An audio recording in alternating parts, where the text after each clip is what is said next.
Non, je ne peux pas. On discute tous les deux. On commence par là et après, allez, on y va.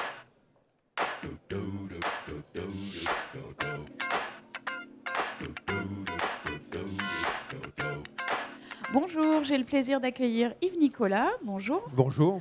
Alors, vous êtes le président du département des marchés financiers de la Compagnie nationale des commissaires aux comptes et aussi associé de PwC.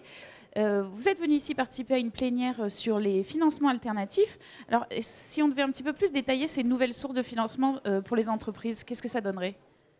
D'abord, il faut dire que, comme on le sait, les banques sont devenues frileuses avec les contraintes réglementaires qu'elles ont et la crise financière.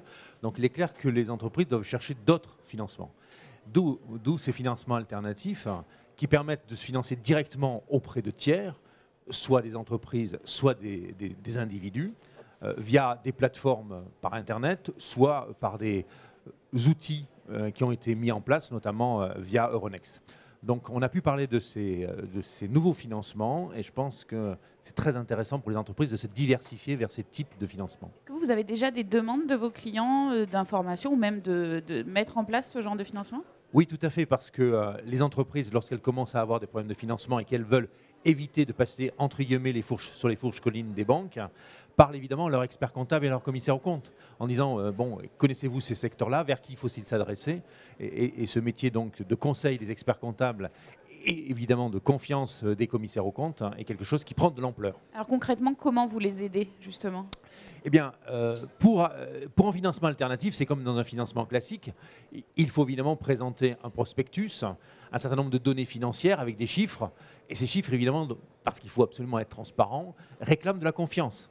Et pour avoir cette confiance, c'est très bien d'avoir une attestation soit de l'expert comptable, et si dans l'entreprise vous avez un commissaire aux comptes, évidemment d'un commissaire aux comptes qui va pouvoir donner une lettre de confort vis-à-vis de ces informations financières, de ce prospectus, vis-à-vis de tiers, qui évidemment, par rapport à cette attestation, vont avoir plus envie de répondre. Est-ce qu'il y a des chiffres particuliers qui sont attendus ? Est-ce que c'est différent ou est-ce que c'est des chiffres que vous avez déjà ? Finalement, c'est juste une présentation différente. Disons qu'il faut bien comprendre aussi, ça dépend de la taille de l'entreprise. Si on est face à une ETI ou une grosse PME, évidemment, on parle de chiffres assez importants. Donc un prospectus qui sera très étayé, avec pas seulement que des chiffres d'ailleurs. C'est quel est l'objectif de l'entreprise, dans quelle activité elle s'adresse, quelles sont ses possibilités de croissance.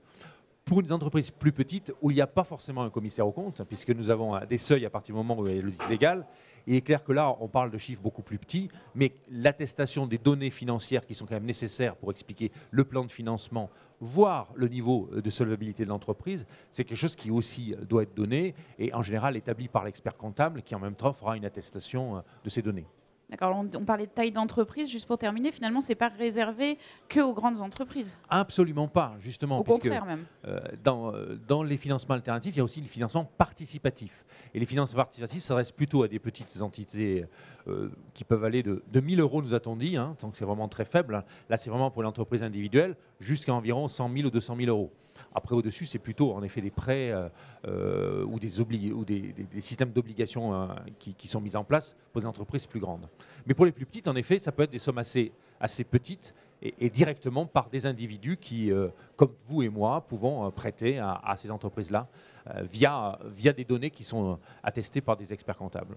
Très bien, mais on invite tout le monde à s'y intéresser. Merci beaucoup, Merci, monsieur au Nicolas. revoir.